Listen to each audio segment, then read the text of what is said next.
Cada vídeo que hago, cada escrito, cada artículo de prensa que escribo lo suelo despedir con salud y libertad política colectiva. Y es el hábito el que suele poner un filtro gaussiano a la realidad y hacer que se sienta que quien me escuche está en mi misma frecuencia y comparte los mismos conceptos, porque entiendo que sí comparten el sentimiento.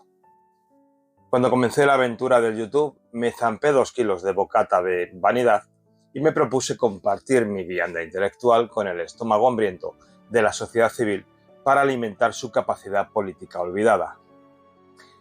Y es notorio que mis vídeos pueden llevar un lenguaje más llano y más accesible, que no requiera tanto esfuerzo mental.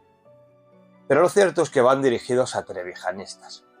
Sí, lejos de querer enseñar esta verdad al vulgo, mi mirada se posa en el repúblico que ha recibido la iluminación de Don Antonio, pero no sabe transmitirla aún del todo. En el año que llevamos en curso, la Junta Democrática de España ha crecido un 50%. Y eso ha escocido en los corrales de la oligarquía política. Y es que ya me he encontrado con vídeos de YouTube que atacan al abstencionismo y nos cargan la culpa y el San Benito de la irresponsabilidad democrática. Pues se conoce que son estos ilusos quienes se apropian del término como si alguna vez lo hubieran entendido. Y querría y podría contestarles de 1000 maneras diferentes, y en todas les sacaría a relucir sus miserias. Así que me subo en el pedestal de la chulería, me visto del traje de sobrado y me paseo con la galantería intelectual que mi condición y tu condición de repúblico nos permite, nos otorga y nos define.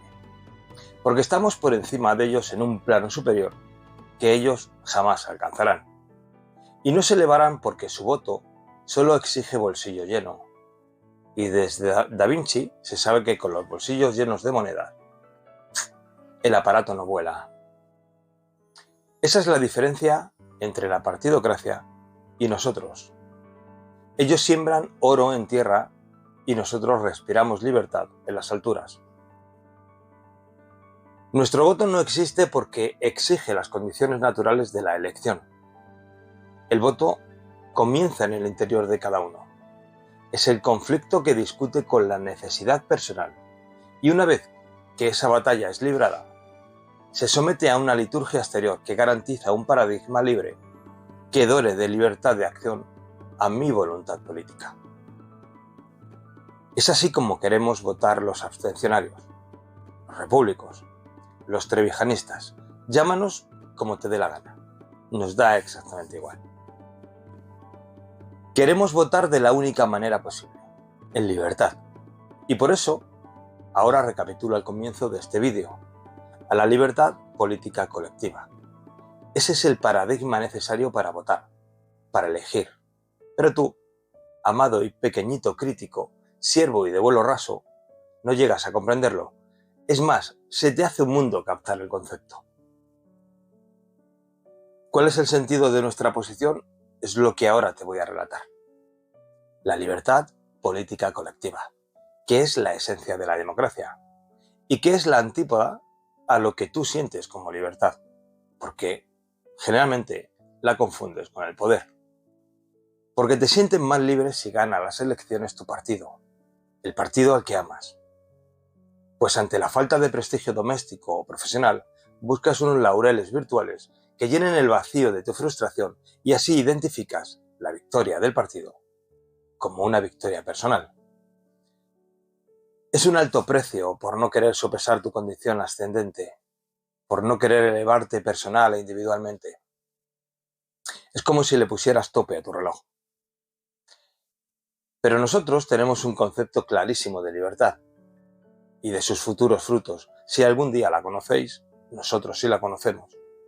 Decía Don Antonio que como el pobre que pasó hambre y lo olvidó cuando consiguió riqueza, aquellos que jamás tuvimos libertad y luchamos para obtenerla, la conocimos mediante el deseo y el fracaso. Y es así como la conocemos perfectamente y gozamos de su simplicidad y de su poder. Porque la libertad en la que quiero depositar mi voto es creadora. Porque la libertad no es libertad si no es creadora. Su mismo nombre así lo dicta. Libertad viene del latín liber, que significa capacidad de crear. Es un concepto sencillísimo de asumir personalmente. Jamás serás más libre que cuando tienes la libido subida y en pareja o no, la dejas expresarte físicamente. Libido tiene la misma raíz que libertad. Y aquellos que la nombraron nos dejaron las bases para entenderla y para vivirla. Solo caben dos opciones: política y colectivamente. Libertad, política, colectiva. ¿Recuerdas? Libertad política porque lo político es el imperio de lo físico y lo físico se mide en necesidad. Libertad colectiva porque lo colectivo es el imperio de lo social y este solo se puede medir mediante el conflicto. Así, cuando esta conjunción consigue armonía, cuando la necesidad es mínima y el conflicto tenue, la libertad se torna creadora. Por eso queremos votar en libertad política colectiva, porque de esa fuente emana creación. Y en ese paradigma, la enseñanza se volvería aséptica, la educación basamento, la sociedad moral, la política formal, la prensa se volvería inquisitiva y audaz, la universidad, alimentada por la enseñanza y la educación, se elevaría enormemente, el sindicalismo puro y desligado, exquisito en el mordisco, selectivo en la reivindicación, la industria más ingeniosa y productiva, y el arte y la ciencia libres. La hipocresía actual sería desplazada por la formalidad de una sociedad madura, y la calidad intelectual del ciudadano español sería superior a la media europea o mundial. Y eso, amado crítico, hace una nación fuerte y a un país eterno. Porque si no voto en libertad, no soy libre. Y si yo no soy libre, nadie lo es. En una sociedad libre, nadie es libre, si no lo son todos. Es solo con estas condiciones cuando el gobernado se eleva por encima del gobernante y se vuelve más inteligente, capta mejor la realidad de la sociedad y la traslada al Estado sin opción de interpretación y con la carga del mandato imperativo. Deja claro quién es el mandante y quién el servidor. Hoy con tu voto, amado crítico, construyes la sociedad al revés. El poder impostor suplanta a la libertad y es él quien genera necesidad y vende conflicto. Estos dos conceptos, en el estado de partidos, jamás alcanzarán la armonía y por tanto no gozará de capacidad creadora. La sociedad no progresa, aunque te vendan que sí. Cuando vuelvas a criticar a un abstencionario, mírate el ombligo y revisa tu culpa. Mídete tu carga intelectual y ubica dónde está la responsabilidad. A nosotros, a los trevijanistas, nadie con unas metas tan limitadas y pequeñitas, tan poco autoexigente, conformista y pasto de servidumbre, nos va a dar lecciones de nada. Al contrario, somos quienes tenemos la capacidad creadora, la autoridad moral y la valentía social para pregonar vuestras miserias, que son muchas. Ahora, de todo corazón, a ver si entiendes este final, cuando te deseo salud y libertad política colectiva.